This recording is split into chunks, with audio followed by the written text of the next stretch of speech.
You're in the middle of a game, the score is tied, and the ball comes to you. The defender is closing in fast, the crowd is loud, and your heart is pounding. You take a heavy touch, maybe you panic, maybe you rush, and just like that, the ball is gone. Your teammates groan, your coach shakes their head, and worst of all, next time, they won't pass to you. Not because you're a bad player, but because they can't trust you when it matters. But then there's that player, the one who seems to have all the time in the world. Defenders swarm him, the noise is deafening, and yet he doesn't just keep the ball, he controls the game. Coaches trust him, teammates want him on the ball, and scouts, they can't take their eyes off him.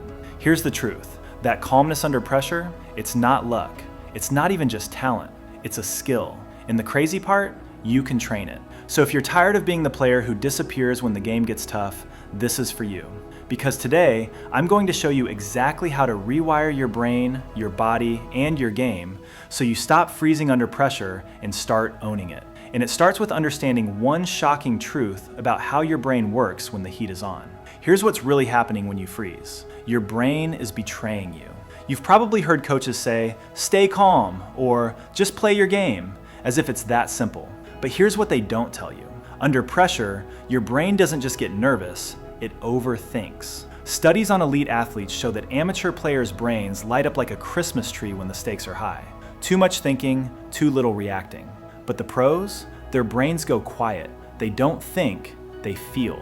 Their motor cortex takes over, and their body just knows what to do.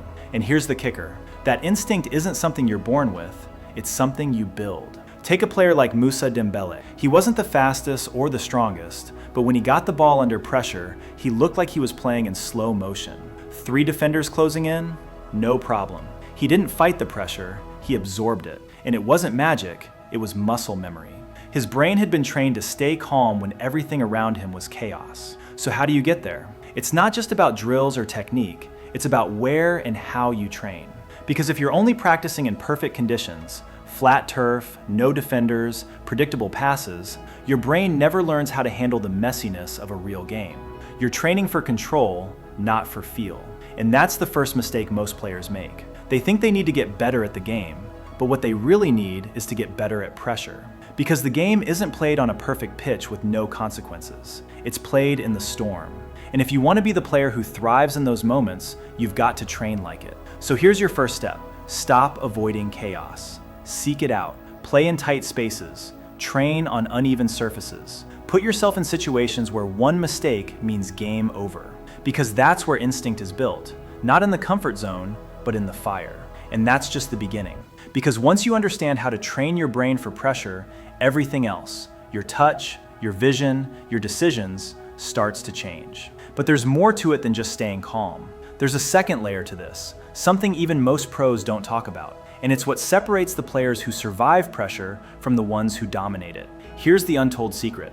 Pressure isn't something to fight, it's something to use. Think about the players who always seem to have an extra second on the ball. They're not just lucky, they've mastered the art of redirecting pressure instead of resisting it.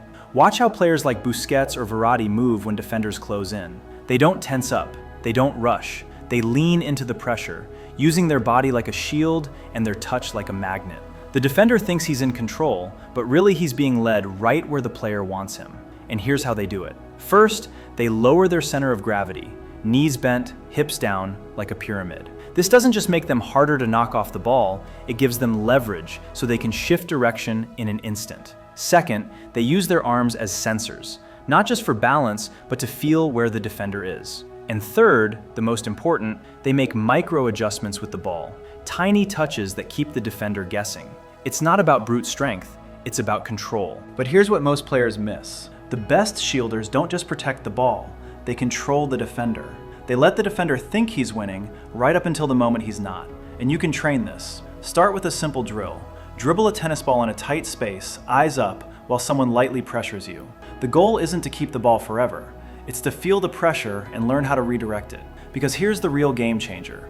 Pressure isn't your enemy. It's a message. It's telling you where the space is, where the danger is, and what's about to open up. The players who understand this don't just survive under pressure, they thrive in it. And that's what we're going to break down next. How to turn pressure from something that scares you into something that fuels you. But first, let me ask you this. How many times have you lost the ball not because of your skill, but because of what was happening in your head? Because that's where the next piece of the puzzle comes in, and it's the part no one talks about. The moment you realize pressure isn't about the ball, it's about your mind, everything changes. Here's the brutal truth. Most players lose the ball before they even touch it. Their brain has already decided, I'm about to mess this up. And guess what? Their body follows. That split-second hesitation, that extra half touch, that glance at the defender instead of the space, it's all mental. The ball is just the victim. But the players who own those moments, they don't see pressure, they see opportunity. And here's how they do it. They reframe the moment. Amateurs think, don't lose the ball. Pros think, what can I create here? That shift in mindset changes everything. Because when you're focused on creation, your body moves differently. You're not tight, you're alive. They use the 1 second rule. The second you get the ball, you have 1 second to decide, am I keeping it, passing it, or driving? No overthinking, no hesitation, just action. Train this by playing small-sided games where you must make a decision within 1 second of receiving the ball. No exceptions. They embrace the next play mentality.